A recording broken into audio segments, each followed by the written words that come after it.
Muy buenas noches a todas y todos. Continuando con estas posibilidades de pensar y repensar y comenzar a trabajar temas que incidan en nuestra vida y en nuestro trabajo, decidimos en esta ocasión y en realidad en una coordinación importante con el Consejo Nacional de la Competitividad, el poder tener hoy día eh, una, una especial conferencia y conversación, como siempre sucede, con Jorge Yamamoto, quien es un especialista, él es psicólogo social y luego viene desde hace algún tiempo dedicado a trabajar un tema, sumamente interesante, ¿no? Que tiene que ver con la mejora del bienestar en las empresas, en las entidades y en realidad finalmente de la persona, ¿no? Y él actualmente está trabajando en la PUC, es profesor del Departamento de Psicología de la PUC y dirige este grupo de investigación que no sé si se denomina Bienestar, Cultura y Desarrollo, ¿no? Simplemente el nombre nos lleva a pensar la importancia, justamente de cada una de estas palabras, ¿no? De bienestar, nuestra propia generación de cultura y el desarrollo que tenemos.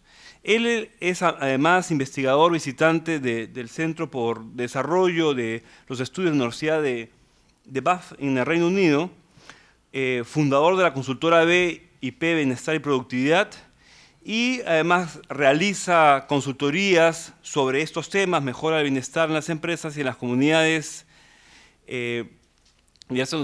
comunidades en corporaciones importantes de este país.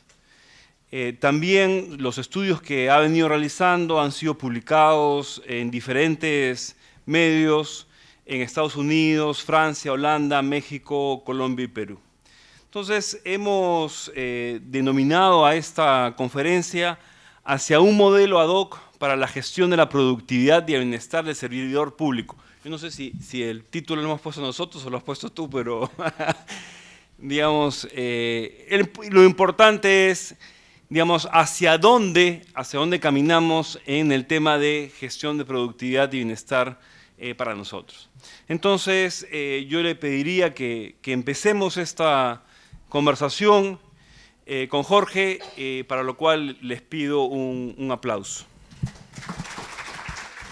Buenas noches, muchas gracias por la oportunidad de estar aquí con ustedes ejerciendo juntos nuestro derecho a pensar y vamos a discutir los temas que tienen que ver con el bienestar, la productividad y ver cómo estos tienen una especial pertinencia en el sector público, ¿no? A manera de introducción, a finales de la década de los años 90 empiezan a ponerse de moda los estudios mundiales de la felicidad. Cuando se entendía la felicidad como prosperidad, es decir, acceso a sistemas de salud, crecimiento económico, acceso a la educación, los países como Dinamarca, Suiza y Japón salían como los países más felices. Pero había una paradoja, eran naciones en donde los índices de suicidio y de depresión y de tristeza eran bastante elevados. Empezaron a introducirse medidas de qué tan feliz se siente la gente y emerge un escenario distinto. Probablemente uno de los estudios más connotados es el hecho por la institución británica New Economics Foundation, y acá presentamos su mapa del planeta feliz, o mapa del planeta infeliz, como Nick Marx, su director en ese entonces, lo denominaba, y observamos que América Latina y el Caribe es la región más feliz del mundo. En contraste, en color rojo, podemos ver las regiones más infelices subjetivamente del mundo y que tienen un impacto más nocivo en relación con el ambiente. La pregunta central aquí sería, ¿cuál es la razón por la cual ocurre esto? ¿No? Porque el modelo que hemos estado viviendo hacía una ecuación que desarrollo económico igual felicidad. De alguna manera, luego de 11 o 12 años de investigaciones, hemos podido dar alguna respuesta a esta interrogante. Este año se acaba de publicar un capítulo en el libro titulado Manual de Investigación sobre la Felicidad en América Latina, y ahí discutimos cuál es la psicología social de la felicidad latinoamericana. Y hay dos aspectos centrales que quisiera mencionar. El primero de ellos es la enorme importancia de los lazos familiares en nuestra región y en nuestro país. Si nos trasladamos a las pequeñas comunidades andinas, vamos a ver que comunidades enteras están vinculados con fuertes lazos de parentesco, y si no hay parentesco, hay compadrazgo. Allí hay solidaridad cerrada.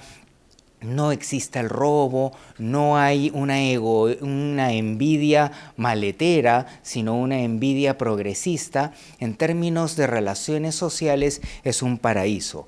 Cosa semejante, ojo, no es que sean sociedades perfectas, pero en cuanto a los elementos que disparan el bienestar, este es uno de ellos. Lo mismo ocurrirá con las comunidades amazónicas y las pequeñas caletas de pescadores. Ahora, en contraste, los países anglosajones en Europa Occidental, el concepto de la familia va a ser muy diferente.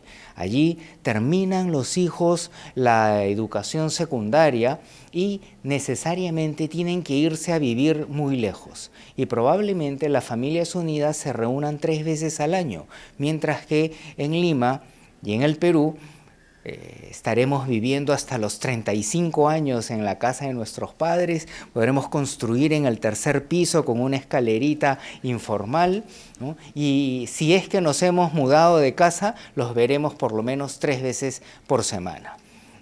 No tendrán que pedir cita para visitar a sus amigos ni a sus parientes, y no habrá hora de fin de la visita. Por eso a los latinos nos choca un poco cuando nos hacen una invitación: es grato invitarte a esta reunión social de 6:30 a 7:15. ¿No?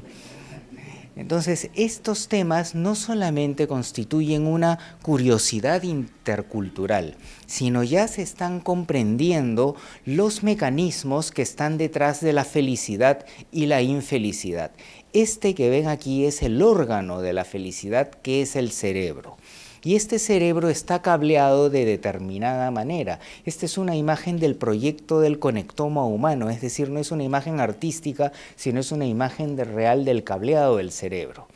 Es decir, está estructurado de una manera. ¿Cómo se estructuró de esta manera? A través de un lento proceso llamado evolución. Y la evolución, cómo se va moldeando a través de los retos que hemos tenido hace 10.000 años, 100.000 años y medio millón de años. ¿Y cuáles fueron los retos que tuvimos? Fundamentalmente la vida en familia y en grupo.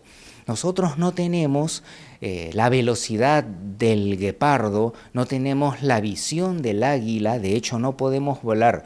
Entonces, ¿qué es lo que tenemos? Una magnífica capacidad de organización social. Entonces, si hace 150.000 años había un individuo que estaba excluido de su familia y de sus amigos, simplemente era bocadito de los depredadores. Era cuestión de supervivencia. Entonces, el cerebro fue modificándose de tal manera que cuando alguien empiece a estar solo o excluido o desintegrado, lo que va a dar es una alerta roja: cuidado que te vas a morir. ¿Y cuál es la alerta más perceptible? La infelicidad. Una sensación tan desagradable que vamos a querer quitárnoslas y vamos a hacer un esfuerzo por lograr ello. Y si es que estamos incluidos, tenemos la familia, los amigos, nos quieren, nos apoyan, etc., vamos a prender la luz verde, que es la sensación de felicidad. Y así se fue cableando el cerebro. Y esa es una de las razones por las cuales somos la región más feliz del mundo, pero especialmente nuestras pequeñas comunidades rurales. Más aún, hicimos un estudio que partía de estas pequeñas comunidades rurales, atravesaba pueblos periurbanos y terminaba en el corredor migratorio en las grandes ciudades, que como comprenderán no es Javier Prado para la derecha, sino es más bien los asentamientos humanos. Y lo que observamos ahí es un proceso de modernización infeliz, en donde se van perdiendo las tradiciones, se van debilitando los lazos familiares. A pesar de ello, en las grandes ciudades latinoamericanas existe una mayor unión comparado con estos países ricos e infelices. Pero el modelo ideal, ese modelo que reproduce el momento en que nuestro cerebro evolucionó hace 150 a 60.000 años, son las pequeñas comunidades tradicionales. Eso lo hemos registrado en investigaciones que han sido publicadas en Francia. Este es un artículo que está a disposición pública, en donde se reporta la parte cualitativa del estudio. Pusimos investigadores, antropólogos a vivir durante más de un año en un conjunto de comunidades. Luego de hacer etnografías, hicieron entrevistas abiertas, con eso se crearon test psicológicos, que no los hemos fotocopiado de Boston, sino hechos con ese trabajo local en su propia lengua. Esas pruebas psicométricas diseñadas ad hoc fueron aplicadas en una segunda tanda cuantitativa y logramos modelos matemáticos, modelos de ecuaciones estructurales que son los primos hermanos de la econometría, que confirmaron estas hipótesis. Pero una conclusión muy interesante es que si esto es correcto, es decir, que la infelicidad es una luz roja cuando las cosas andan mal y la felicidad una luz verde cuando las cosas andan bien, la felicidad no es el fin supremo ni de la vida ni de la sociedad, como lo está planteando la OCDE, las Naciones Unidas y otras instituciones, sino sería un potente indicador emocional de una meta superior, de una meta superordinada, que tendría que ver con la familia. Y si analizamos no solamente en todas las culturas, sino en diferentes especies, vamos a ver que todas estas luchan por sobrevivir, pero no por sobrevivir, sino para formar una familia y para velar que esa familia, como grupo extenso, desarrolle una mayor fortaleza. Si no fuese así, nadie migraría del campo a la ciudad, porque los campesinos en todas partes del mundo saben que van a ser más infelices en el mundo urbano, van a ser marginados, ciudadanos de segunda o tercera categoría, pero lo hacen ¿por qué? Porque sus hijos tengan mejor educación y un mejor futuro, y sacrifican su felicidad hedónica para esa meta superordinada.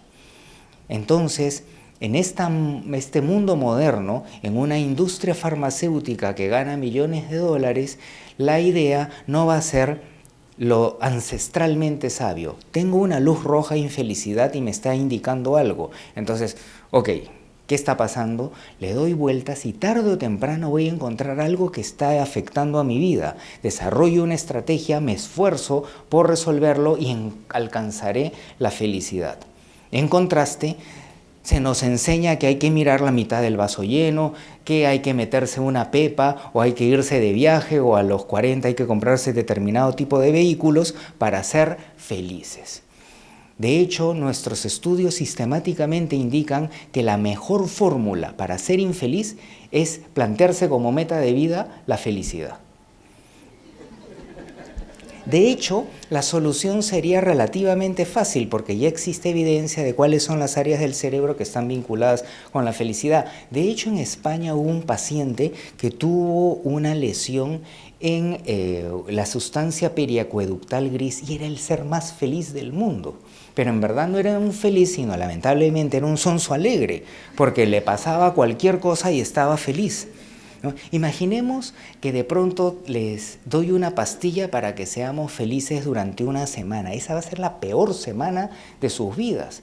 Porque cuando tengan un peligro o una dificultad, les estén serruchando el piso, muchas gracias, te quiero mucho. Entonces, esa es una cuestión muy complicada.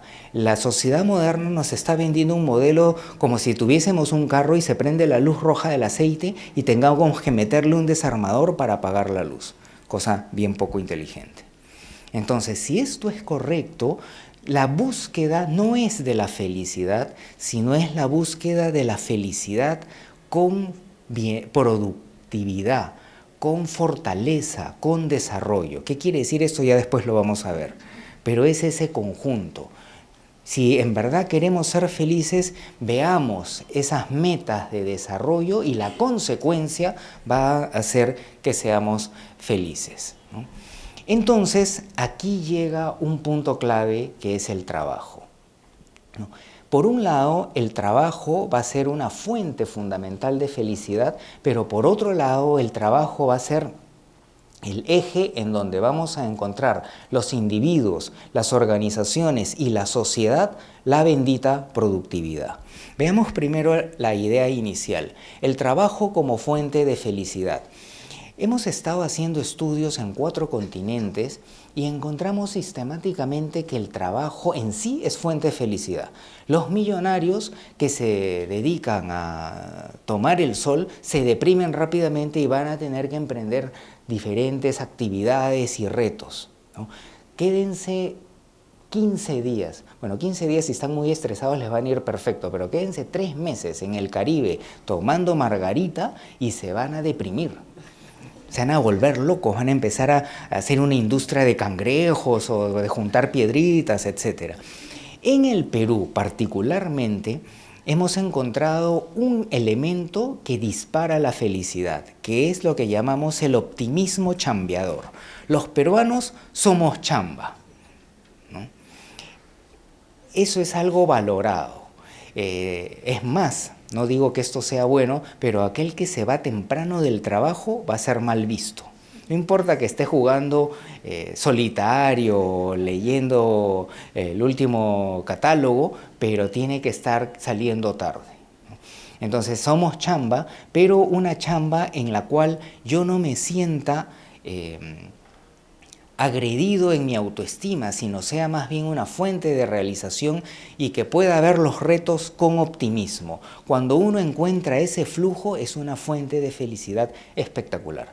Y una cosa de sentido común es también que si sumamos las horas de vida adulta que tenemos, más tiempo que con nuestras familias lo vamos a pasar en el trabajo.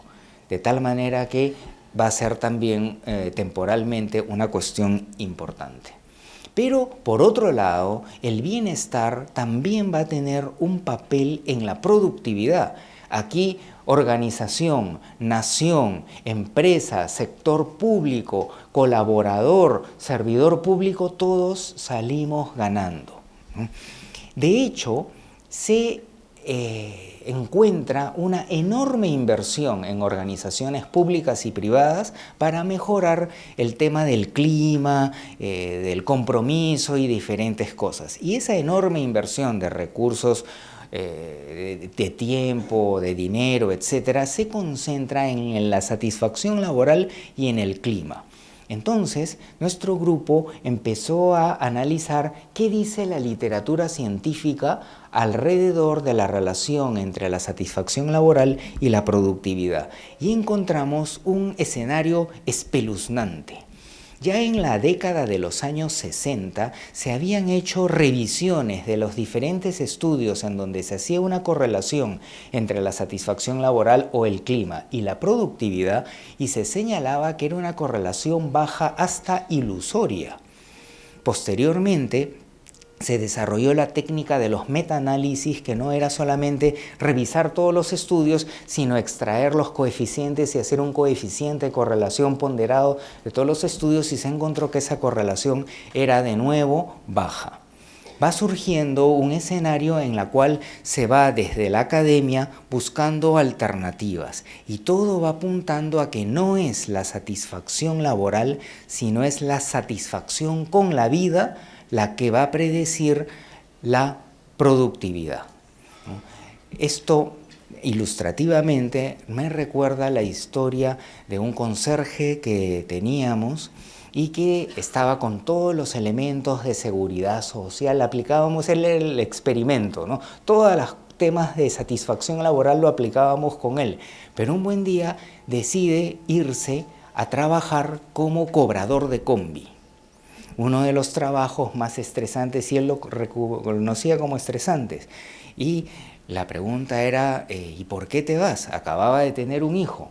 Y él señaló que trabajando 6 días por semana, entre 10 y 11 horas, iba a ganar un poco más y eso le iba a permitir darle una mejor educación y un mejor futuro a su familia. Entonces, ¿qué es lo que primó? ¿Su trabajo con satisfacción laboral o la satisfacción con la vida que está centrada en el desarrollo y el bienestar de su familia? Y no dudó en inmolarse por mejorar su satisfacción con la vida. Entonces, esto que aún lo describimos de manera anecdótica, fue en el año 2010 puesto a prueba en una magnífica investigación hecha por Pierre Alcocer, y él analizó la satisfacción de un cliente en un hotel. Entonces analizó la satisfacción laboral, el clima, la satisfacción con la vida de todos los colaboradores que tenían contacto con los clientes. A través de fotos le envió un protocolo a los clientes para ver qué tan satisfechos estaban con las diferentes personas. Y la satisfacción laboral no correlacionó ni la educación, ni el nivel socioeconómico, ni el tiempo con la empresa. Lo único que correlacionó fue la satisfacción con la vida. En un paso adicional, con Raiza Fernández, tomamos una muestra de gerentes de supermercados. Y estos gerentes tenían medidas objetivas de productividad, unos ratios complejos entre el potencial de mercado, la participación del mercado, la reducción de la merma, el clima laboral, etc. Y encontramos resultados similares.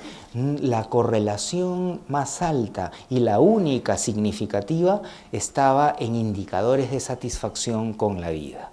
Entonces, todo esto nos llevó iterativamente al desarrollo de un modelo que le hemos llamado índice Chamba, porque hemos visto que somos la región más feliz del mundo, pero los métodos de satisfacción laboral o con la vida provienen de la región más infeliz del mundo, que es Europa y los Estados Unidos.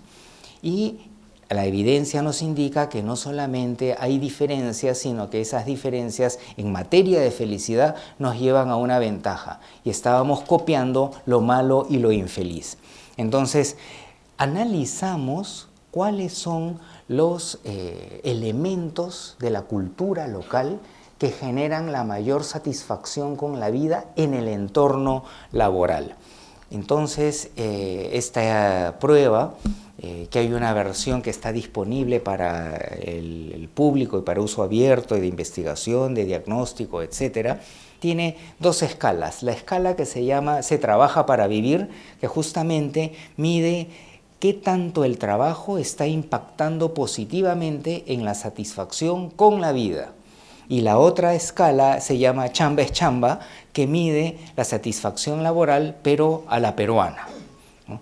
¿Por qué medimos la satisfacción laboral si hemos dicho que la correlación es baja? Porque cuando ustedes controlan la satisfacción con la vida y le añaden la satisfacción laboral, hay una varianza aditiva explicada adicional que puede ser una ventaja, ¿no? En buen castellano, suman positivamente. ¿Cómo hicimos este índice Chamba en su versión más reciente?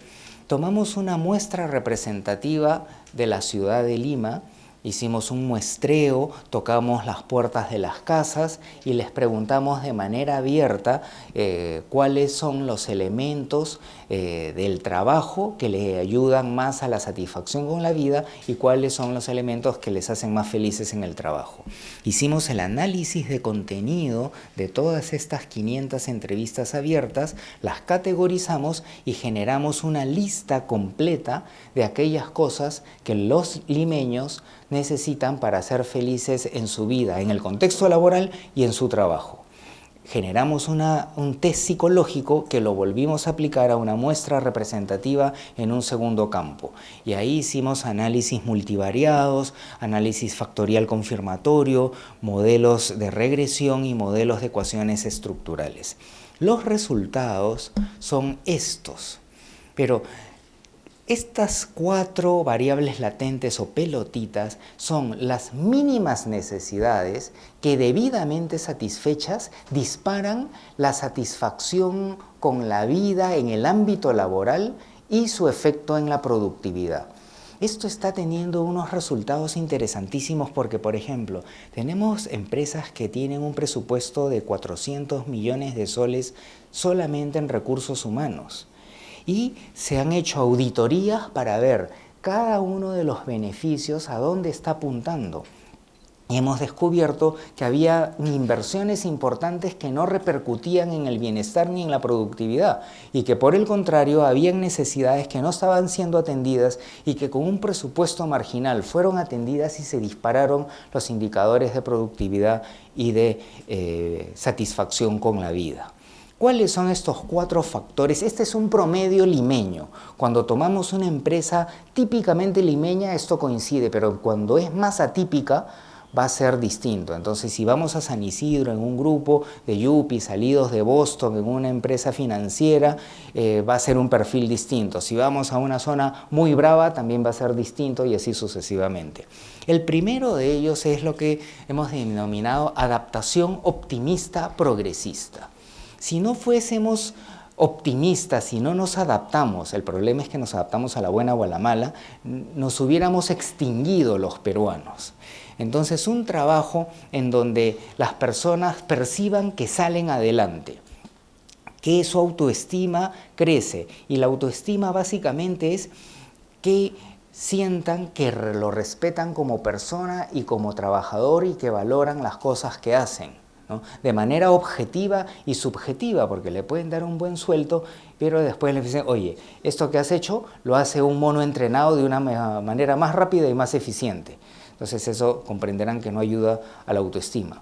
Y un taller de implementación para esto tiene un costo marginal y un efecto grande. No estamos diciendo que no haya que retroalimentar al colaborador, pero hay formas que pueden ser muy eficientes. Ser optimista y positivo, hacerlos pisar la realidad, ver la mitad del vaso vacío, porque si no la gente se tira a la piscina y se fractura el cuello. Pero una vez teniendo el escenario, generar visiones de futuro que sean realizables y que generen una motivación. Y el último punto es enfrentar o adaptarse al problema. Esto no lo van a ver en los libros de gestión estadounidenses, donde les van a decir, tú puedes, todos tienen que ser líderes, Capitán América, be all you can be. Pero aquí es una cosa diferente. Es el peruano encuentra un problema y lo enfrenta. Pero más temprano que tarde, cuando se da cuenta que eso es una necedad, se adapta a la situación. Pero ha sido mal interpretado por algunos investigadores, esa es la mediocridad latina. Pero no es mediocridad, porque apenas cambia la situación, salta, a la buena o a la mala. Ese es el problema, pero que salta, salta.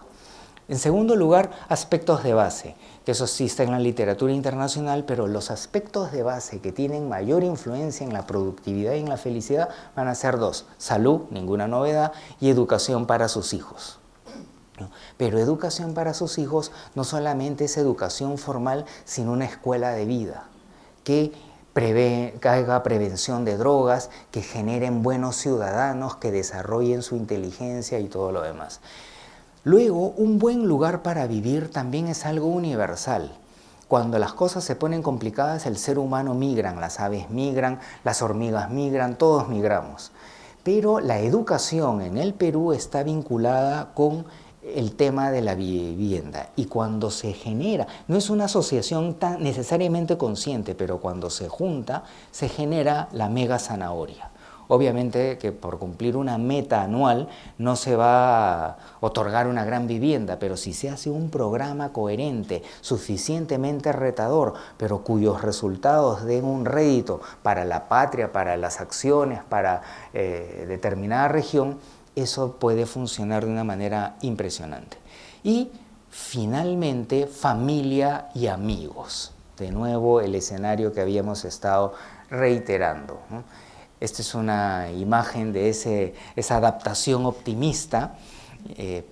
No es casual que esta sea una imagen huancaína, como pueden deducir de la placa. Huancayo, según nuestros estudios, es la región más feliz del Perú. Y es una paradoja, porque nosotros pensamos, candidatos, Huaraz por la Cordillera Blanca, Cusco, la capital del chauvinismo andinista de la autoestima peruana, pero era autoestima inflada, ¿no? Sitios de gran cultura, Arequipa, pero no. Y lo que tiene Huancayo es lo mismo que tiene Japón e Inglaterra, que tienen, bueno, Huancayo de hecho es más rico, ¿ya? Pero en Japón e Inglaterra son islas bastante escasas en recursos, pero tienen gente que trabaja duro y se saca la mugre. Y eso es lo que tiene Huancayo, un valle maravilloso, pero gente que se saca la mugre y trabaja duro. Meritocracia. Un campesino se saca la mugre, junta su platita, comparte con su familia, sigue las tradiciones y va a ser aceptado y va a tener un alto estatus. En el Cusco, con el perdón de mis amigos cusqueños, y yo adoro Cusco, en Cusco ustedes son campesinos, bajan a la ciudad, se sacan la mugre, tienen éxito, pero van a ser ciudadanos de segunda categoría porque no pertenecen a las familias cusqueñas. Y así vamos a tener nuevos pobres, pero nunca nuevos ricos. ¿Qué pasa con la envidia? Uno de los 3 grandes males del Perú y de América Latina. La envidia peruana general es la envidia maletera, ¿no? Vemos que alguien progresa, maldito.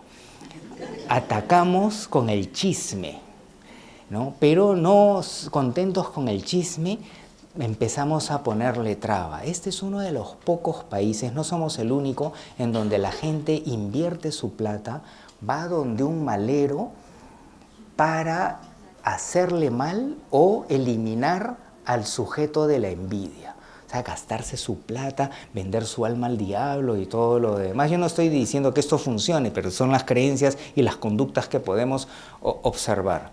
Y eso que hace la guerra de todos contra todos. Y esto no solamente es a nivel colectivo, sino es dentro de las empresas. Entonces vamos a tener los grupos y en vez de que los grupos caminen sinergéticamente hacia una meta común, se empiezan a serruchar el piso y se va generando una brutal suma cero. Suma cero por decirlo menos, ¿no? Pero ¿qué pasa en Huancayo? Un huancaíno ve que otro huancaíno progresa y esto es universal, ¿ya? Siente envidia, pero es decir, yo también puedo. Y se motiva para el progreso. Entonces el otro huancaíno lo superó y el envidiado otrora dice, pero yo también puedo. Y así los huancas van progresando. Y otra cosa es que en general en el Perú la choledad debería ser un elemento de orgullo, un piropo sin doble sentido. Pero esto es un grave drama de nuestra autoestima. La choledad es un insulto, ¿no? El que es un poquito más claro cholea al cholo a pesar de que puede hacer casting para una película de Atahualpa. El que vive a 200 metros más cerca del mar cholea al que está más arriba a pesar que esté a 4.500 metros sobre el nivel del mar. Entonces, el huanca es un cholo power que está orgulloso de su choledad y no se acompleja. Mientras que hay otros que dicen que Dios es peruano y que es el ombligo del mundo, pero a la hora de la hora se siente inferior. Después tenemos el síndrome de que gente que por análisis genético podemos saber que es descendiente directo de los incas, pero dice, este país no progresa por los cholos, no son como nosotros los blancos. Entonces ahí tenemos un problema de autoestima nacional muy complejo. Nuestra identidad, la maravilla de nuestra heterogeneidad, no está capitalizada si no estamos sacando lo peor de ello. Esta es una bella imagen huancaína, ¿no?, en donde se une la tradición, se une la modernidad, la mamá con su pollera, el hijo joven exitoso con sus lentes oscuros en día nublado, la magnífica Pachamanca con su Inca Kola y su chela más, ¿no? Bueno, recientemente ya hemos entrado en fases experimentales, en donde ya podemos establecer una relación causal. Entonces, el trabajo que ha hecho Ito Aloarrue, que va a ser publicado en una revista internacional de muy alto impacto, tomó un grupo control y dos grupos experimentales. Al primer grupo experimental se le indujo un incremento en la satisfacción laboral. Al segundo grupo experimental se le indujo un incremento en la satisfacción con la vida y al grupo control no se le hizo nada. A los tres grupos se les midió, después de las inducciones, una prueba de productividad, de velocidad y de errores. El grupo que no se le hizo nada no difería del grupo en el cual se le indujo satisfacción laboral, pero al grupo que se le indujo satisfacción con la vida aumentó de manera significativa y con un tamaño de efecto moderado a alto su productividad y se redujeron los errores. Eso en buen castellano, ¿qué quiere decir? Que en un promedio de un 11% se aumenta la productividad y se reducen los errores cuando la gente está satisfecha con su vida, pero no con el trabajo. Y acaba de terminarse un estudio que todavía está en su fase de elaboración muy preliminar, que se hizo lo contrario, se indujo insatisfacción laboral e insatisfacción con la vida. Y la insatisfacción laboral no modificó el rendimiento, pero la gente que estaba insatisfecha con su vida sí redujo su rendimiento y los errores no cambiaron en la práctica. Entonces estamos frente a una gran oportunidad. ¿Cuáles son las implicancias para la gestión? Un gran vacío que sistemáticamente estamos viendo en las empresas es que no gestionan el bienestar familiar subjetivo. Todos tienen programas de seguro de salud, de ayuda a la educación, bono por hijo, etc. Pero no se están preocupando por el complejo estrés que tienen los padres con hijos pequeños para cómo manejar esos pequeños monstruitos y convertirlos en buenos ciudadanos, ¿no? Y así a los 7 hay otro problema, a los 12 hay otro problema. Empiezan a entrar a la adolescencia y la película de terror para que los hijos no entren en conductas sexuales inapropiadas y tampoco que caigan en las drogas. Entonces, existe toda una ciencia y una tecnología para apoyar al desarrollo cognitivo y emocional en el niño. Los elementos para hacer un diagnóstico temprano y la prevención de las drogas y que a veces son contraintuitivas, es lo que los padres no hacen. Y darles talleres con la suficiente discreción, de calidad, con un seguimiento adecuado. Y cuando se logra esa meta, los padres tienen un nivel de gratitud que no es comparable con que le regalen el Mercedes de $150.000, porque evitaron que sus hijos en un momento clave caigan en las drogas, o que sus hijos estén formándose como buenos ciudadanos en el futuro. Y el costo de estas intervenciones es marginal comparado con los proyectos que se tenía. Más aún, meterle muchas balas a los beneficios materiales genera adaptación hedónica y ¿qué es lo que hace? Volverlos otros consumistas infelices. Si no, analicen los casos de las reparticiones de las utilidades en el sector minero, ¿no? que el resultado es cada vez menor satisfacción subjetiva y menor compromiso en el trabajo, porque en vez de estar comprometidos para meterse en las comunidades y hablar con la gente, lo que están queriendo hacer es salir lo más pronto posible, a la buena o a la mala del conflicto, para entrar en su computadora, ver Amazon y ver qué cosa nueva se van a comprar con las utilidades de fin de año. Entonces, esto describe un escenario de un potencial tremendo. Luego, el proceso de crecimiento feliz. ¿Se acuerdan de la adaptación optimista, chambeadora, progresista? ¿Cómo se traduce en un plan de gestión? Línea de carrera, bueno, esa no es ninguna novedad, ¿no? Que haya meritocracia, tampoco hay mayor novedad. Pero si ponemos lupa al tema de la meritocracia, llegamos a la tríada social del mal, el chisme, el egoísmo y la envidia, ¿se acuerdan? Entonces, hemos estado ya desarrollando pilotos para ver cómo le cortamos el cable a la cascada del mal, al chisme, el egoísmo y la envidia. Y ocurre lo que acabamos de mencionar en el Valle del Mantaro. Envidia es universal porque somos especies sociales y cuando, nosotros ya no competimos con los leones o con el oso panda, que ya lo estamos terminando de extinguir, sino competimos entre nosotros mismos. Entonces el éxito de un miembro de nuestra sociedad potencialmente resta a nuestro éxito. Entonces, naturalmente nos sentimos mal cuando otro progresa, pero la diferencia está que algunos se fijan en la persona y otros se fijan en el logro. El que se fija en la persona empieza a maletear y a chismear, y el que se fija en el logro observa cómo lo hizo y se motiva. Pero ¿qué pasa si lo hizo sacando un diploma? ¿No? Cumpliendo mejor sus objetivos y planteando mejoras, se motiva, gana la organización, gana el individuo y ganan todos.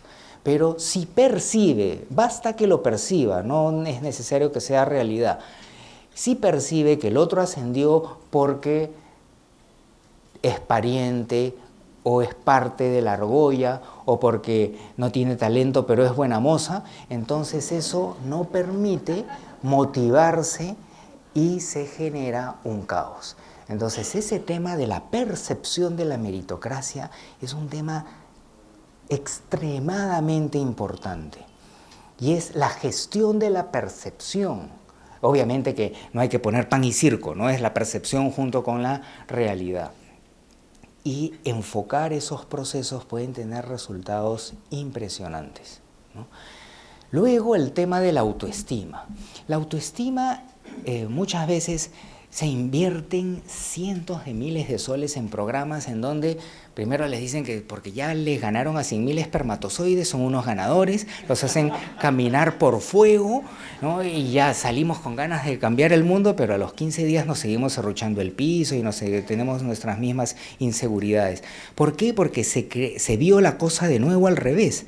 Se pensaba que aumentar la autoestima generaba los resultados positivos, pero el negocio es al revés. Es partir de lo que ocurre, darle capacitación, supervisión, apoyo para que cumplan una meta exitosa. Y la consecuencia de hacerla bien es lo que genera la autoestima. Después les ponemos una meta un poquito más alta, pero lo seguimos acompañando, capacitación, supervisión, apoyo, y van generando otra metida más y ya nos lo metimos al bolsillo del videojuego adictivo.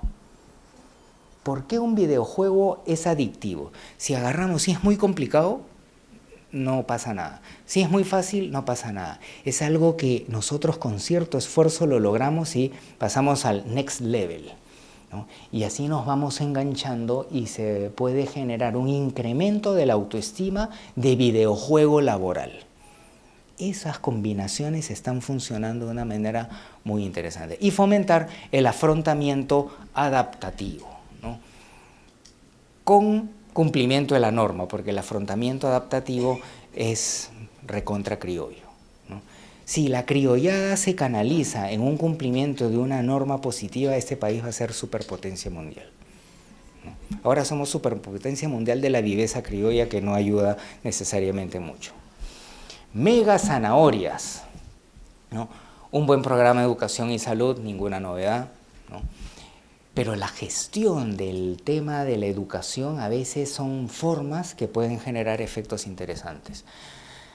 Un buen lugar para vivir, también ya lo hemos mencionado, aquí no hay... y la educación del colaborador. En todas partes del Perú encontramos que la educación es algo muy importante, ¿no? El problema está en que esta educación está vinculada a la mejora de la condición económica. Entonces el peruano está en el camino de cartón a la buena o a la mala. Y el latinoamericano en general. Entonces, si en verdad la esencia de la educación es formar competencias y formar valores, ¿no? Pero si esto fuera correcto, nadie se copiaría en las aulas. ¿Por qué? Porque uno no forma competencias y obviamente va en contra de los valores. Pero observemos a nuestros compañeros de colegio, de diplomas, de maestría y observemos si es que se cumple lo primero o lo segundo. Si un profesor es exigente, debería ser el estándar. Pero ¿qué pasa con un profesor exigente? Y estamos hablando de las universidades de más alto prestigio. Le van a hacer carta y fácil lo van a eliminar. Entonces ahí estamos viendo señales complejas. Si en verdad fuera competencia y valores, no habría espacio para la oferta educativa de mala calidad. Pero ¿quiénes estamos fomentando la crisis de la educación? Nosotros mismos a la hora de buscar cartón a la buena o a la mala. Entonces ese es un tema bien complicado. Pero si se alinea la capacitación ejecutiva con los objetivos estratégicos, es decir, tenemos este objetivo estratégico, ¿cuáles son las competencias actuales? Vemos la brecha y la capacitación se da para esa brecha y se trabaja un programa de percepción de meritocracia y de incentivo por educación, podría triangularse una relación gana-gana-gana, ¿no? Y si eso se asocia también a un incentivo de un buen lugar para vivir, los resultados pueden ser sorprendentes.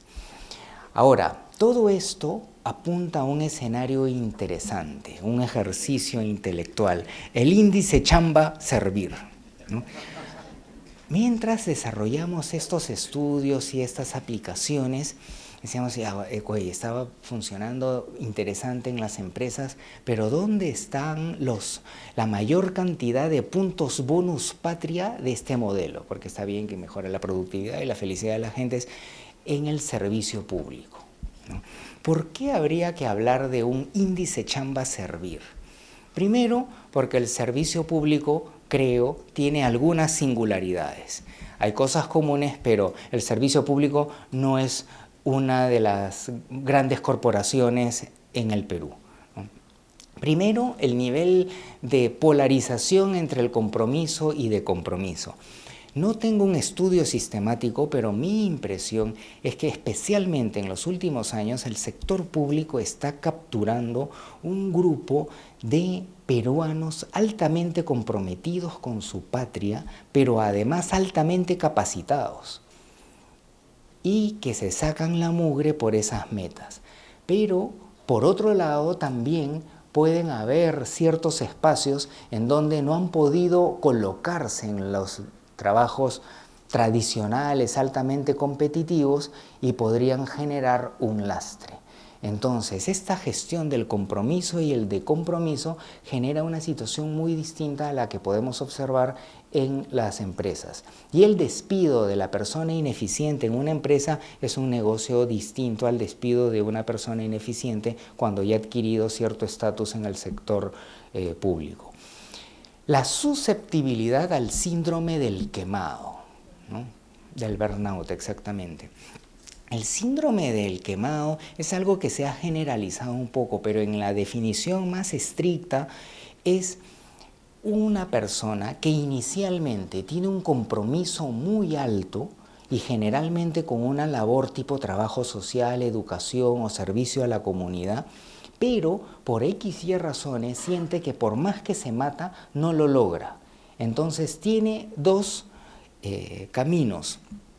El primero se suicida y el segundo es sin darse cuenta, como mecanismo de protección, empieza a despersonalizar al cliente, desarrolla una amortiguación emocional, como que se estonea en el mundo, entra en su cúpula de silencio y genera una percepción infeliz de que la vida no tiene sentido. Entonces, paradójicamente, detrás de alguien quemado siempre ha habido alguien que ha estado muy encendido. Quemado no es que tengo mucha chamba, ya estoy estresado y necesito tomarme un gin and gin o una chela o un calentito en Huancayo. Eso es otra cosa. El quemado, entonces, es una persona que tiene el comprometido, es una persona con alta vulnerabilidad al síndrome del quemado. Y esto es importante en el servidor público, en el sector de salud, en los maestros, etc. Y otra cosa interesante que está mejorando con el tiempo, pero de todas maneras, en una corporación uno puede hacer una escalera de incentivos en donde le pueden pagar un par de millones de dólares a un alto ejecutivo por generar ciertas metas y hacer una cascada de incentivos contingentes y la gente puede encenderse rápidamente. Pero hasta donde tengo entendido eso es más complejo en el sector público. Y los incentivos subjetivos de gestión, como el tema de los talleres en la familia, etcétera, pueden tener un más alto impacto. Y si lo juntamos con el compromiso, la combinatoria puede ser extremadamente interesante. Entonces, la idea es cómo capitalizar las oportunidades y esquivar las dificultades, siguiendo básicamente el mismo procedimiento. Acá hay un primer camino y es todos estos estudios que hemos hecho con el promedio de Lima, ponerlos al servicio de ustedes, que ya están puestos al servicio de ustedes, y toda la información que quieran, encantados de favorecérselas. Pero si el servidor público vive una situación sui generis, entonces habría que conocer cuáles son esos mínimos factores que predicen el máximo bienestar y productividad en el servidor público. ¿Cómo hacerlo? Bajo una misma lógica. Tenemos un conteo de las organizaciones en el servicio público. Se definen en tipos, se extrae un muestreo de cada uno de esos tipos. En cada organización elegida aleatoriamente se hace un muestreo al azar simple y ya se tiene una muestra. Se hace una entrevista abierta para que nos cuenten cuáles son los problemas, cómo se ve feliz, qué le genera infelicidad en el trabajo. Se genera la escala psicométrica, se aplica la escala psicométrica, análisis factorial confirmatorio y tenemos los mínimos factores que predicen el máximo bienestar y productividad del servidor público. Y una cosa adicional que hemos hecho y que podría ser interesante en algunas organizaciones. Ustedes han escuchado de la generación X, Y, millennials, baby boomers, etc. Pero eso es una extrapolación media rara, porque en los años 70 en Estados Unidos los baby boomers eran los hippies que estaban fumando marihuana, cantándole a la paz y al amor y yendo a Woodstock. Pero en Lima estábamos yendo a Super Epsa a hacer cola para comprar azúcar, ¿no? Y escuchábamos Radio Panamericana y era una realidad completamente distinta. Entonces esos temas de hablar de los millennials, los X y los Y no tiene mucha lógica en el Perú. Entonces lo que hemos estado haciendo es ver cuáles son los cortes generacionales o los subtipos de colaborador que existen en algunas empresas muy grandes en el Perú. Por ejemplo, hay una que es bien ilustrativa en donde encontramos 3 a 4 tipos. El primero son los gerentones, ¿no? Son, en el mundo agnóstico, los representantes de Dios en la tierra. Que es un software muy específico, ¿no? En el otro extremo, ¿no? El grupo de base fuerza, ¿no? Súper comprometidos, súper leales, generalmente operarios, migrantes de primera o de segunda generación, de zonas rurales con un nivel de compromiso increíble. Luego tenemos los arañitas, ¿no? Los arañitas es el grupo que es una suerte de mutación chicho achorada, en donde su principal meta es trepar como sea. Y si hay que picar a alguien en el camino, se le picará y se le hará un nudo. Y luego tenemos el grupo de jóvenes, hombres y mujeres, ejecutivas chicho chic, ¿no? Un poco más educadas, con teorías posmodernas, algunos con posgrados, otros no. Y así empezamos a entender mejor nuestra sociedad y nuestra empresa, que estos son X, millennials y que estos les gustan más la tecnología y otros no. Eso es la tecnología, estamos encontrando sistemáticamente que es mentira. Están los tíos Power, ¿no? Cincuentones, sesentones, que están con su laptop, con su conexión satelital y llegan aquí por Waze y todo lo demás. Y tenemos otros adolescentes que están pues con su BlackBerry todavía, ¿no? Entonces, esto en las empresas ha funcionado de una manera y en verdad ayuda, porque ustedes no pueden gestionar una empresa con un solo modelo, pueden con un solo modelo modular. Entonces, si van a organizar algo para los gerentones, tiene que tener ciertas características. La comunicación, pues, ¿no? Entonces, teniendo ya 3 o 4 módulos, eso fluye. Hacer esto en el servicio público sería alucinante. Además, académica y científicamente, si es que se pudiese publicar, sería un tema realmente de un aporte importante, ¿no? ¿Y qué resultados podemos esperar? Las mínimas necesidades que debidamente satisfechas generen mayor felicidad y mayor productividad. Todo el mundo gana, el servidor público, la patria, la organización, y con un uso hipereficiente de los recursos, ¿no? Segmentar al servidor civil y atacar las necesidades insatisfechas de forma estratégica. El presupuesto es escaso, entonces ¿en dónde metemos más balas? En aquellos elementos que generen mayor apalancamiento de productividad y de bienestar. Una gestión científica y corporativa del recurso humano, porque se tiene una medida válida y confiable y se pueden hacer paneles a lo largo del tiempo, se pueden probar nuevos modelos en vez de hacer un cambio en todo el sistema, agarrar 2 o 3 grupos piloto, hacer un grupo control experimental, muestra pre-post y después generalizarlo y ahorrar grandes recursos en aciertos y fracasos. Evaluación de desempeño estandarizado y con medidas psicométricas, etc. Y ahora que está de moda, está poniéndose de moda la política pública basada en evidencia, sería, hasta donde tenemos entendido, un caso pionero en política de recursos humanos basada en evidencia y en evidencia potencialmente experimental. Bueno, finalmente, incrementar la productividad de manera sostenible, el bienestar de los colaboradores y otra cosa circunstancialmente importante es que también ganan los políticos, porque si ocurre esto, también le va a interesar al candidato de turno que probablemente no esté necesariamente interesado en los temas que hemos estado discutiendo previamente. Las instituciones, los servidores públicos, los ciudadanos y el país. Y para terminar, quería mencionar que esto es parte de todo un equipo. Yo soy solamente el vocero, que incluye la actividad consultiva privada, la universidad y un pequeño grupo de jóvenes y no tan jóvenes talentosos que de China en China vamos recorriendo el país para tratar de promover el bienestar y la productividad. Muchas gracias.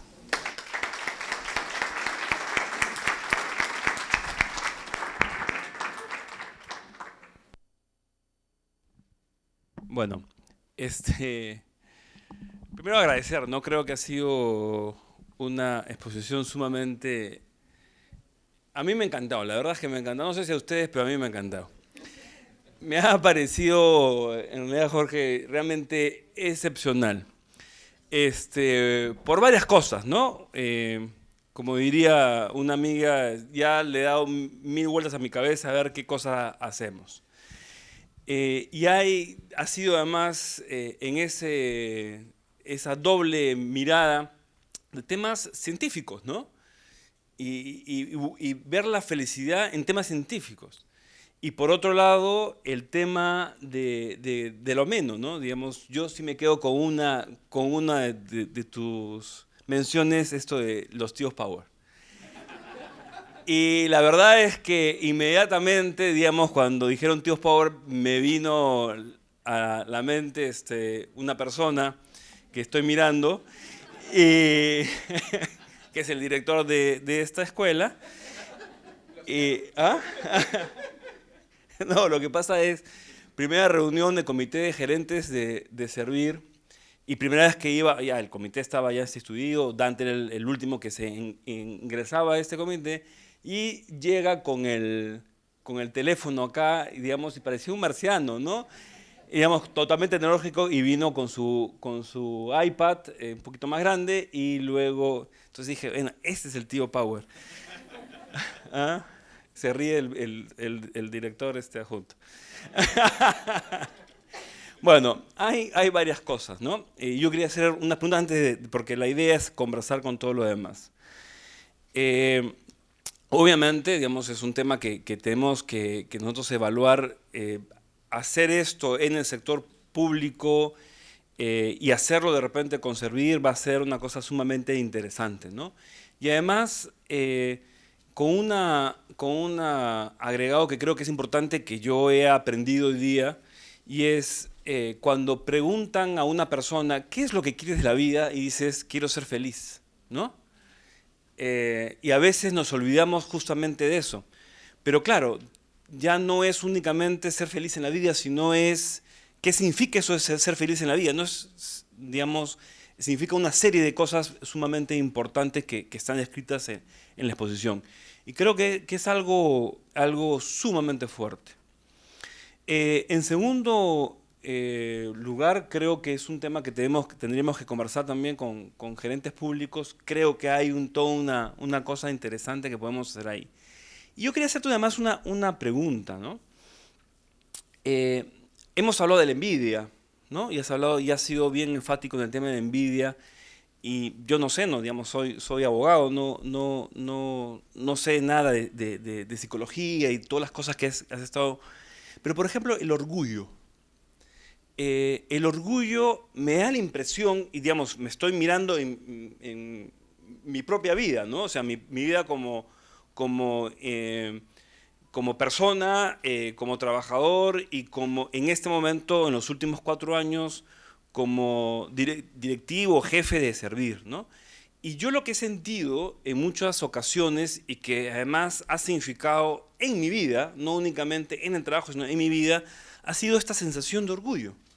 Entonces, cuando, por ejemplo, pues,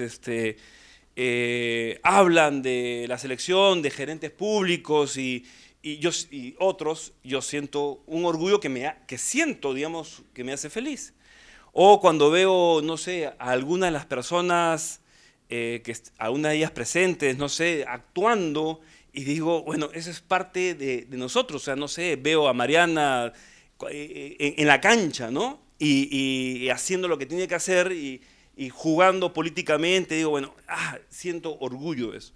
O las propias cosas que se hacen en esta institución, en la escuela, y las cosas como vienen cambiando, y siento orgullo de eso. Y así, digamos, podría ir nombrando a cada una de las personas de Servir que están acá, y alguna gente que no está en Servir, en la cual yo siento orgullo, y tengo la impresión, no sé, y tú lo dirás, si eso lo que genera también es una suerte también de una felicidad, no únicamente en el trabajo, sino más allá del trabajo.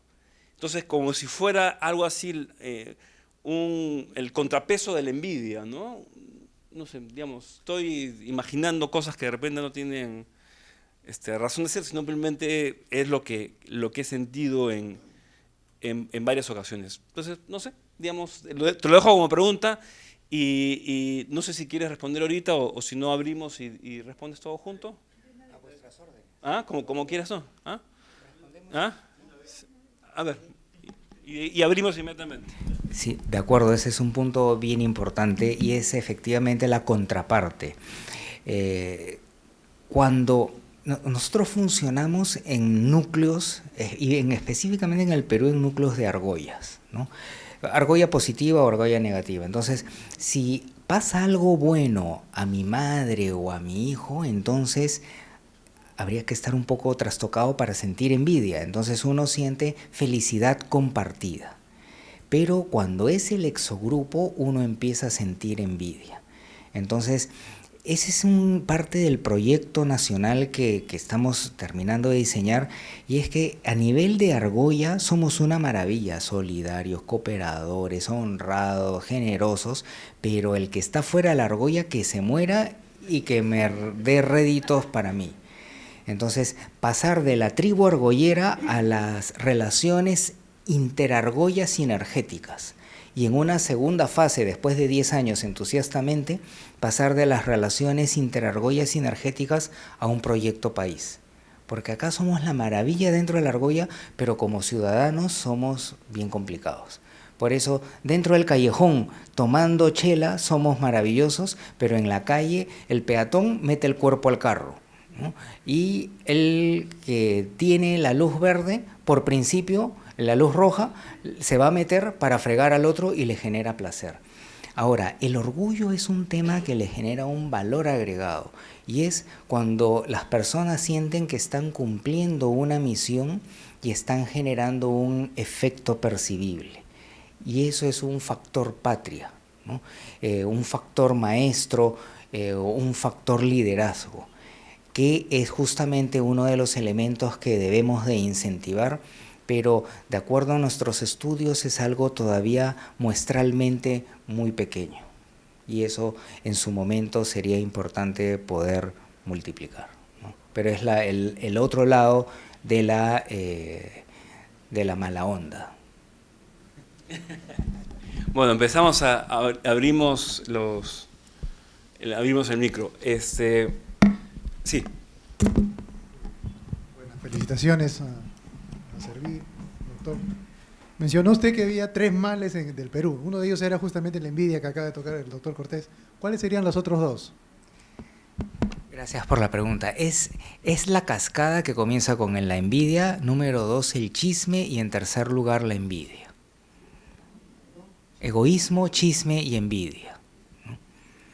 Entonces el plan que estamos desarrollando, estamos revisando la literatura internacional, estamos empezando a hacer pruebas en el Perú, es generar un tránsito de la envidia maliciosa a la envidia benigna. Son 3 pequeños grados que hacen una gran diferencia. Hacer un entrenamiento para que la gente no se quede pegada en el sujeto, sino que se quede pegado en el logro. Que no invierta en maletear y chismear, sino que invierta en observar cómo lo hizo y dedicarse a ello. Pero esto necesariamente requiere un entorno meritocrático. Sin el entorno meritocrático esto no va a progresar. Y en vez de tener el egoísmo en donde cada uno tira para su propio molino y además disfruta del mal del otro, va a generarse cooperación. Entonces ese es el escenario actual y el escenario que queremos cambiar. El chisme, por ejemplo, ese es uno de los males también latinoamericanos. El chisme es algo humano, ni siquiera es humano, también se encuentra en otras especies. Hace aproximadamente 250.000 años no teníamos el desarrollo del habla y estábamos en pequeños grupos. ¿Y cómo sabíamos que éramos cooperantes? Por el acicalamiento. Nos quitábamos las pulgas, nos hacíamos cariño y ahí uno sabía quién es miembro del endogrupo de la argolla y quién no lo es. Pero cuando desarrollamos el lenguaje ya no solamente podíamos tener grupos de 7 a 11 individuos, sino de 40, 150 y 300, que supuestamente 150 era el límite de los pequeños grupos tribales con habla. Entonces ahí distribuíamos información para saber quiénes eran nuestros aliados y quiénes nuestros enemigos. Entonces, oye, fulanito lo he visto conversando con el otro y hay que tener cuidado. Ah, ya. Pero también la sociedad fue evolucionando y el éxito era social, no era solamente el mejor cazador, sino el que se desenvolvía mejor en las normas de las sociedades en determinados momentos. Por eso había que compartir información. Oye, fulanito lo han ascendido. ¿Y por qué lo han ascendido? Por A, B, C. Entonces ese es un chisme positivo si transmite información fidedigna, ¿no? Fulanita se le ha visto con fulanito, ¿no? Entonces vamos viendo elementos para establecer relaciones interpersonales, de pareja, etc. Eso es lo natural y es saludable, pero cuando se fosiliza, se aísla y se prostituye, tenemos cosas horrendas como los programas de la televisión basura, en donde sintoniza, lamentablemente, comparte nuestro cerebro y aparecen personajes pseudofamosos, ¿no? Y se pasan la vida hablando de detalles intrascendentes. Pero la cuestión es no prohibir eso, por diversas razones, sino generar televisión metabasura, ¿no? Programas que capten de nuevo esos temas de chismes, pero que poco a poco los vayan trasladando a casos de gente exitosa. Entonces, oye, fulanito, mira que un chisme sabrosón, pero ¿por qué progresó? Por el trabajo, por el esfuerzo, y así empezamos a transmitir los ideales de cómo la gente progresa, y eso puede ser un tremendo aliado. Entonces el chisme, convertirlo del chisme que distorsiona los elementos de mérito al chisme que da información sobre el mérito, del chisme fosilizado, prostituido, al chisme adaptativo prosocial, de la envidia maliciosa a la envidia benigna, para generar, en vez de egoísmo y serruchadera de piso, cooperación. Buenas noches, profesor Yamamoto. Quería preguntar sobre, digamos, hay que ver esto de manera inversa, ¿no? No tanto como la satisfacción con la vida impacta en la productividad, sino también preguntarme por el tema de la corrupción o la falta de ética, cómo esto también podría impactar en la satisfacción no solo laboral, sino también con la vida y por ende con la productividad. Totalmente de acuerdo. Y es el tema de la corrupción, junto con otro tema que es el free riding, en buen castellano, la concha peruana, son dos de los ejes letales para nuestro bienestar y nuestra productividad. En cuanto a la corrupción, estamos trabajando también para entender y modelar la corrupción, y lo que estamos encontrando es bien interesante. En primer lugar, hay un factor de la importancia que una sociedad le da a la norma. Entonces, si tenemos una baja importancia, tenemos ya 20% del factor corrupción. El problema está en que en el Perú, bueno fuera que tuviésemos una baja importancia de la norma. En el Perú es el rompimiento de la norma algo heroico. Si alguien sale con $100 de una revisión de alcoholemia en la calle, lo va a contar como un mérito. Y así sucesivamente, el que tuvo una viveza criolla. Entonces es el mundo al revés. El incumplimiento de la norma es el valor.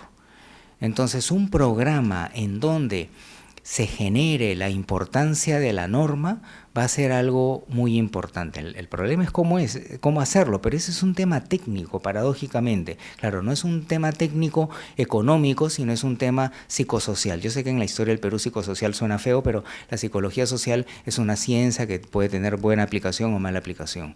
El segundo lugar es algo bien simple, es la publicidad de cuál es la sanción si uno incumple la norma, y una sanción que efectivamente se dé. Si nosotros vemos sin ir más lejos, cruzamos Lima y entramos al Callao, es como el tránsito de Tijuana a los Estados Unidos. La gente se pone el cinturón de seguridad, respeta la velocidad. ¿Por qué? No porque el aire chalaco sea mejor, sino porque ya la gente 2, 3, 4 veces, y ahí se da cuenta que ahí no se juega. Y es interesante el sistema electrónico que se ha puenteado la corrupción, ¿no? Hasta ahora no han desarrollado un virus para corromper el sistema de cámaras fotográficas, pero eso permite cambiar la norma en 3 semanas, que es el tiempo que la gente tarda en darse cuenta. La curva de Javier Prado es otro ejemplo, ¿no? Entonces, eso nos prueba cómo en el Perú, cuando se genera una sanción que se cumple, la gente se alinea en una. No estamos cambiando valores, estamos cambiando comportamientos, ¿no? Entonces, ese principio, manteniéndose y generalizándose durante una década y media, va a permitir el paso simultáneo de un proceso de educación en el colegio, porque el problema está en que los niños están capturando esos comportamientos ideales. Y donde verdaderamente se va a ver un cambio de valores es en la siguiente generación, pero mientras estén los malos ejemplos, no va a haber floro que pueda calar en los niños. Entonces se pone una campaña educativa agresiva, los adultos ya se quedan con sus propios valores, pero cambian de comportamiento. Y con una campaña de comunicación masiva, lo que va a haber es lo que se llama un proceso de ajuste secundario. El ajuste secundario es que yo soy un bacán, yo transgredo la norma, pero de pronto empiezo a cumplir la norma eficazmente porque no me conviene. Pero ¿qué pasa? Si yo era el vivo criollo, entonces empieza a ajustarse y dice, no, compadre, ahora es el nuevo peruano. El nuevo peruano es el que no transgrede la norma. Entonces se va dando un ajuste y así se podría dar un cambio de comportamiento. Esto se ha observado en varias empresas, donde había una situación en donde era una merma alucinante, ¿no? No se llevaban el edificio porque no podían. Pero casos de supermercados que en 3 meses han cambiado porque alguien robaba un caramelo, se comía una tajada de jamonada y salía disparado y con roche. Eso es, los peruanos somos muy sensibles al roche. El ser humano en general, no Dios perdón el pecado, pero no el escándalo, etc. Entonces, con esos planes, y hay un programa lindo que estamos desarrollando que se llama 100 empresas por un Perú mejor. Porque si sumamos 100 empresas, llegamos al porcentaje de la población, las 100 empresas más grandes, sin contar sector público. Si tenemos la alianza con el sector público, sería una sinergia mucho más grande. Hay un tema de comportamiento colectivo. Cuando nosotros pasamos un 12 a 13% de la masa con un cambio de comportamiento, es contagioso. Pero si nos mantenemos en 3, 4, seguimos siendo los onzos de la película. Entonces, trabajar con las 100 empresas más grandes, generar estos cambios en las empresas, ¿qué cosa va a generar? Menos robo, más productividad, mejor clima laboral, mejor felicidad. Pero luego hacemos un programa para salpicarlo en sus familias y luego salpicarlo en sus amigos y podríamos generar una masa crítica. Con estas 100 empresas vamos haciendo una chanchita para el gran programa nacional con medios de comunicación y todo lo demás. Entonces, técnicamente sí se puede, ¿no? La cosa es si nos va a tardar 1 o 50 décadas.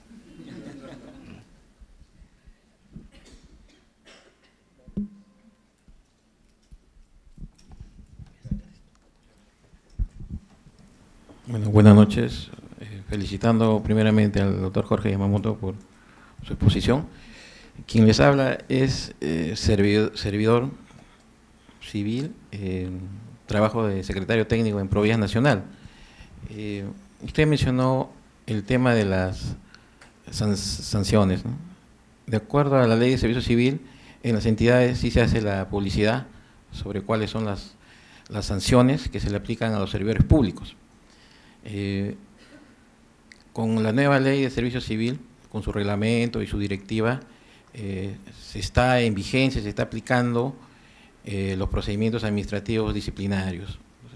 Pero yo quería preguntarle, cuando un servidor que ha cometido una falta y se le hace un procedimiento administrativo, disciplinario, respetando todos sus derechos de defensa, él sabe en su conciencia, porque a veces reconoce, incluso con sus descargos, con su informe oral, reconoce la falta y ya sabe que le espera una sanción, ¿no? Y las sanciones ya están establecidas, ¿no?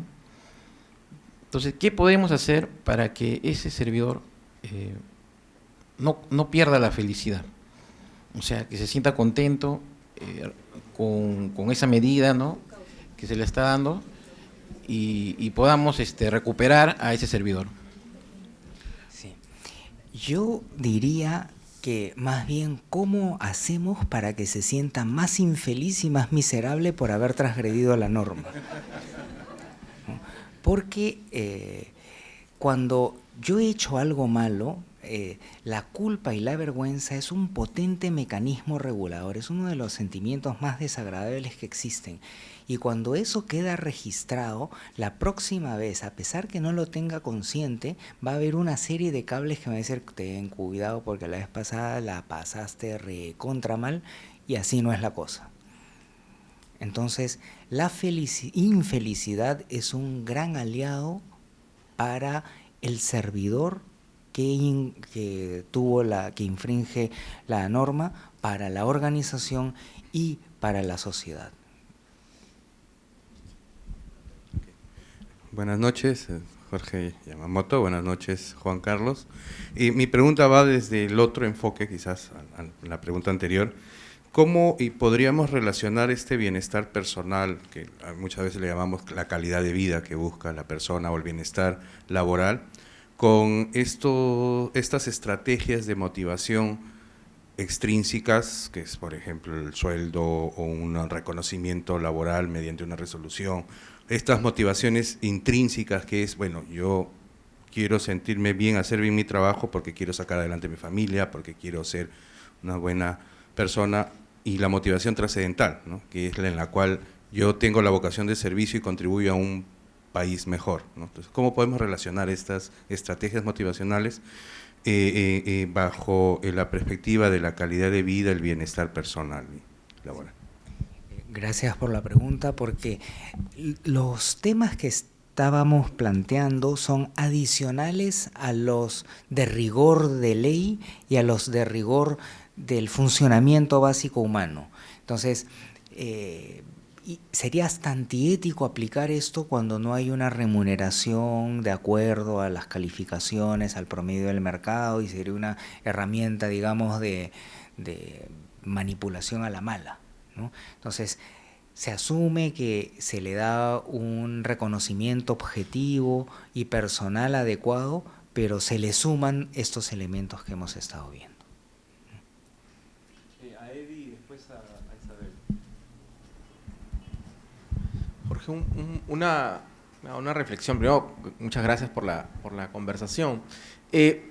Una de las preocupaciones que tenemos, que estamos conversando constantemente, es cómo logramos que prácticas institucionales que suceden en una entidad pública se traspasen a otra entidad pública. Entonces, mucho de tu interpretación ha venido por las personas, por el individuo, por el ser humano. Pero claro, muchas veces uno piensa, claro, no somos una gran compañía que se llama Estado peruano, sino somos varias entidades públicas con diferentes servidores. Este tipo de estudios, este tipo de aproximaciones funcionan para construir. Hoy justo en el comercio salió un Publicherry de las mejores empresas para trabajar, ¿no? Y aparecía, claro, una entidad pública como una de las mejores empresas para trabajar, ¿no? Aparecía Cofide como una entidad que tiene sus sistemas muy interesantes de trabajo con los trabajadores y ambiente. Entonces, ¿es fácil extrapolar esta figura y este tipo de indicadores, este tipo de trabajo a las instituciones también? ¿O estamos ahí en dos planos muy diferentes?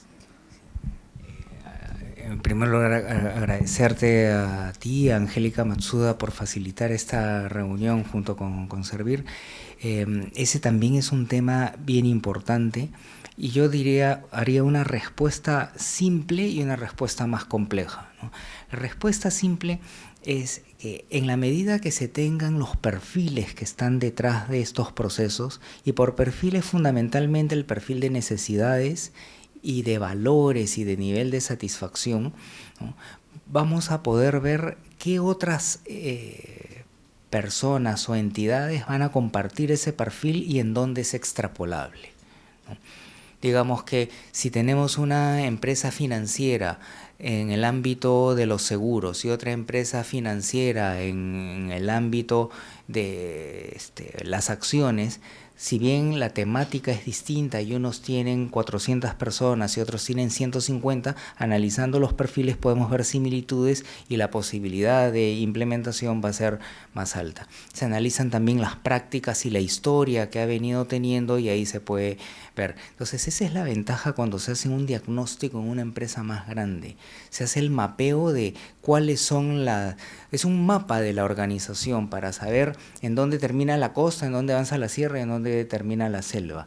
Y ahí se pueden generar planes modulares, ¿no? La respuesta compleja ya tiene que ver más con un análisis integrado que no solamente tiene que ver con los factores subjetivos o suaves, sino con factores estructurales, con factores más duros de la historia, de la dinámica de cada tipo de actividad, siendo particularmente heterogéneo y complejo el Estado. Y eso requiere obviamente equipos interdisciplinares y un enfoque más sistémico y complejo.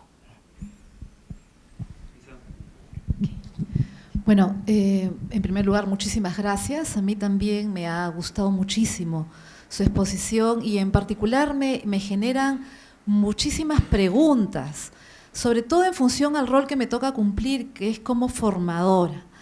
Y le explico, lo que me ocurre es preguntarme qué cosas podría como formadora trabajar, ¿no?, con las personas, los servidores civiles con los que trabajo, para ayudarlos a encontrar esa forma de mirar el mundo y de retarse en la vida para ser felices a través de ser productivos.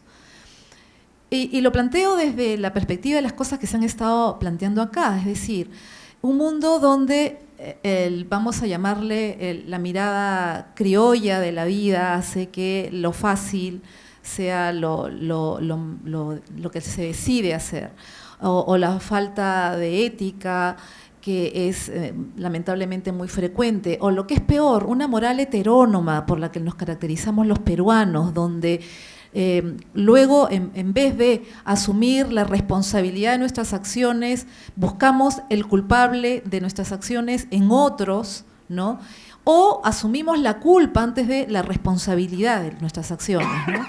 Entonces, estas cosas que terminan siendo más dramáticas porque se lleva a extremos, ¿cómo lo traduce uno en un proceso formativo? ¿Hacia dónde tenemos que orientar, ¿no?, a las personas para que vean de alguna manera el norte hacia la felicidad, ¿no?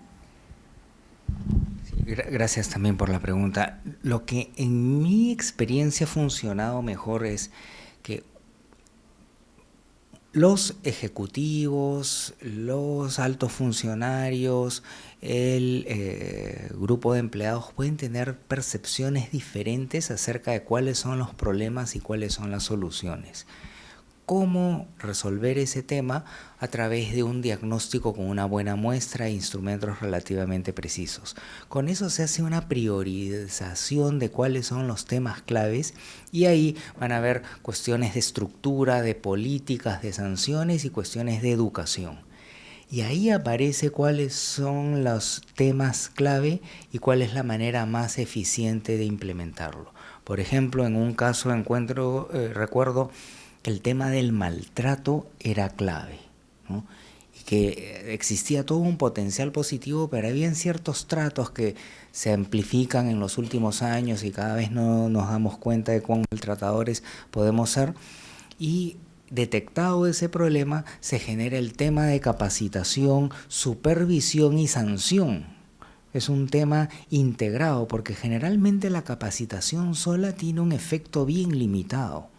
Eso va contra nuestro corazoncito humanista y creemos que la gente entiende, etcétera, pero es un poquito más complejo y no es porque seamos malos o porque seamos peruanos, así funciona el tema. Es más, en un programa de envergadura, lo primero que se hace es la sanción y luego la educación. Bueno, no estoy diciendo que silenciosamente se le va a sancionar, ¿no?, sino por ejemplo, el famoso tema del estacionamiento de minusválidos, ¿no?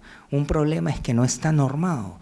Entonces, en otros países donde funciona como un reloj, uno tiene que tener un certificado para poder utilizar cualquier servicio de minusválidos, ¿no?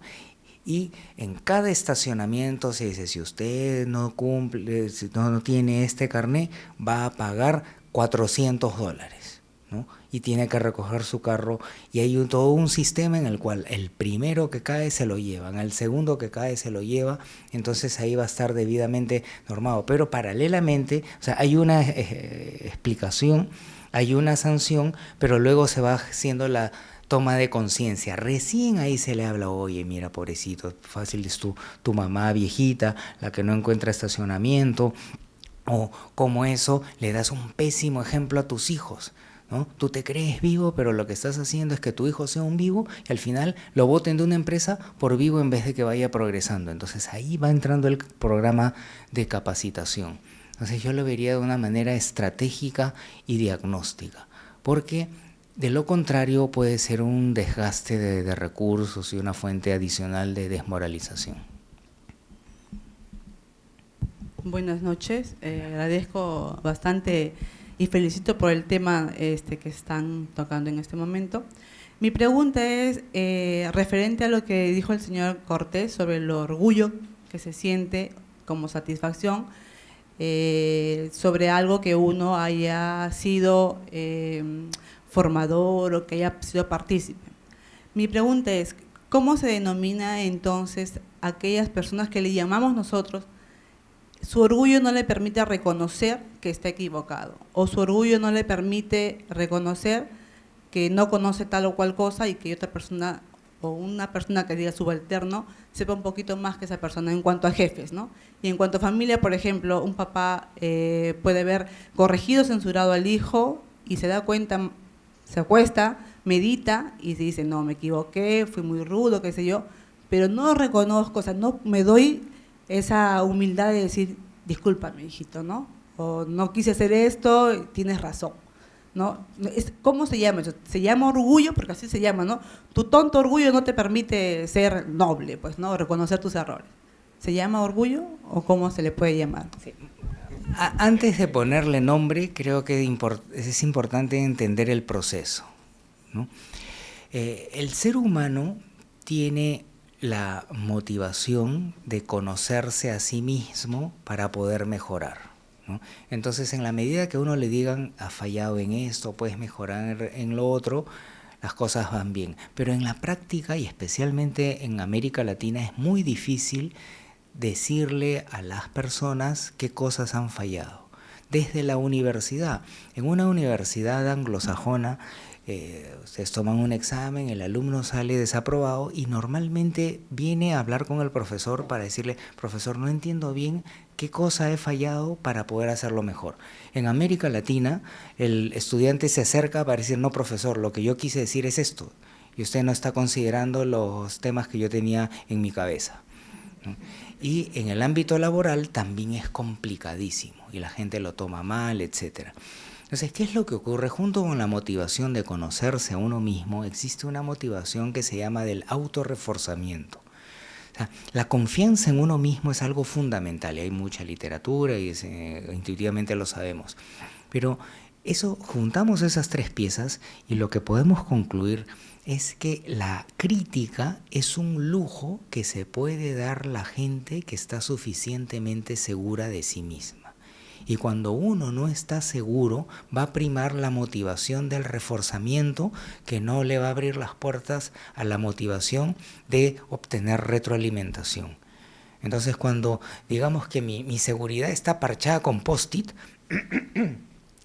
yo no voy a ser capaz de aceptar mis errores. Y a veces también es un tema de polarización. Cuando una conversación se torna en una discusión, uno desconecta áreas del razonamiento complejo, dicho en buen castellano, uno se embrutece.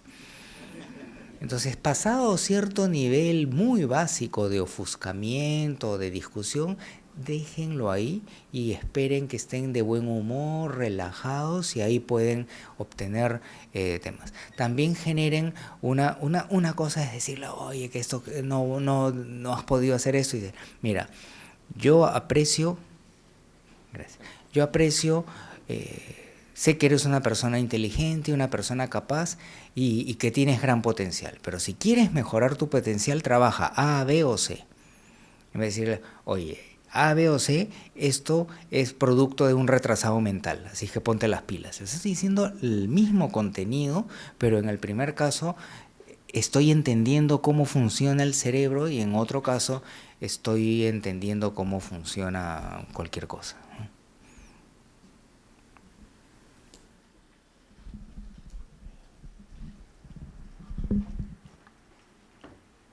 Bueno, ya vamos a terminando. Hay cosas importantes que creo que hay que decir, ¿no?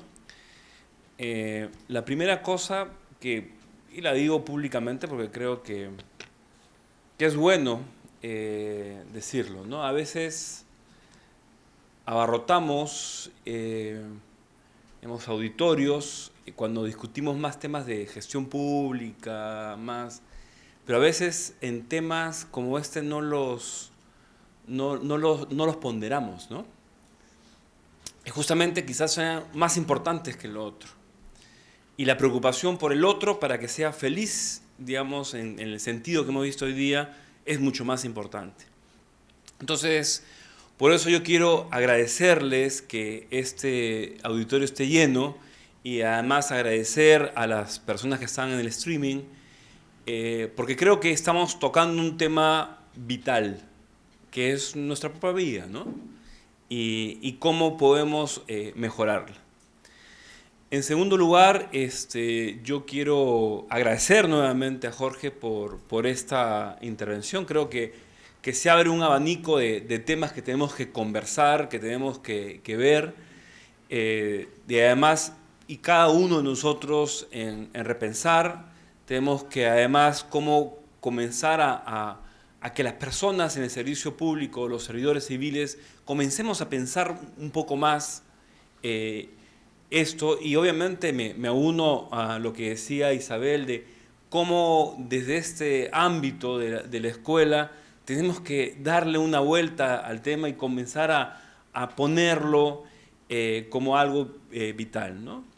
Yo quiero también agradecer al Consejo Nacional de Competitividad, y en realidad agradecer a Angie y a Eddie que está acá presente, porque digamos, la idea de tener esta conversación con Jorge nació de ellos, y lo que revela simplemente es lo que ya hemos dicho muchas veces acá, y es la necesidad de seguir compartiendo entre instituciones y personas para efectos de hacer algo muy bueno como lo que ha sucedido hoy día. Y hay tareas, ¿no? Hay bastantes tareas que tenemos y que tenemos que seguirlas. Hay un tema del compromiso, discutir el compromiso y el decompromiso, ¿no? Como se planteaba. Creo que además, por las conversaciones que tenemos con la gente, sobre todo la gente más joven que entra a servir o a otros lados, lo que está en juego muchas veces está justamente la posibilidad de ser trascendentes o la posibilidad de tener un compromiso mayor con efectos distintos, ¿no? No sé si eso va a significar, digamos, el efecto que tiene trabajar en el Estado y el efecto de las consecuencias de nuestro trabajo, si eso genera mayor felicidad o no, pero creo que eso es algo importante. En segundo lugar, el tema de la tolerancia, ¿no? Y es cómo ser felices a pesar de que la tolerancia a veces nuestra no es, o nuestra imposibilidad de hacer cosas es muy cotidiana, ¿no? Donde por motivos no podemos realizar las cosas que queremos, ¿no? En esto cuando se hablaba de la susceptibilidad del síndrome del quemado. En tercer lugar, el tema de la meritocracia, o sea, ha entrado con unos argumentos, nosotros tenemos ciertos argumentos y los estamos trabajando y además dándole muy duro al tema, pero nos ha dado otros argumentos para justamente justificar la meritocracia y decir eso que tenemos como eje principal de la reforma es importantísimo. Y también algunos aspectos importantes que tienen que ver con la evaluación y la gestión del desempeño, que es una de las cosas que estamos tratando de implementar en el servicio civil. Y yo finalmente, digamos ya un tema un poco más personal, sí voy a entrar a estudiar un poquito más el tema que es cómo el orgullo me lleva a ser más feliz, ¿no? Y sin lugar a dudas, y lo digo sin mayor tapujo, el orgullo que me da el ver a ciertas personas de mi institución o del sector público, pero digamos en mi institución, no sé, que las veo crecer, ¿no? Crecer cada día, no sé, Cintia, Tracy, Mayerlin, Brenda, que están acá, y las veo crecer y digamos, soy feliz, digamos, porque tengo ese orgullo. Entonces, con el orgullo, digamos, en este excelente sentido, vamos a dar por finalizado esta reunión. Les agradezco nuevamente el haber estado acá, a Jorge, y estamos convocándolos a la próxima reunión que ya me imagino que será en enero, ya digamos, hablaremos con Mariana para efectos de determinar, será la segunda o tercera semana de enero. Gracias y nos estamos viendo pronto por acá.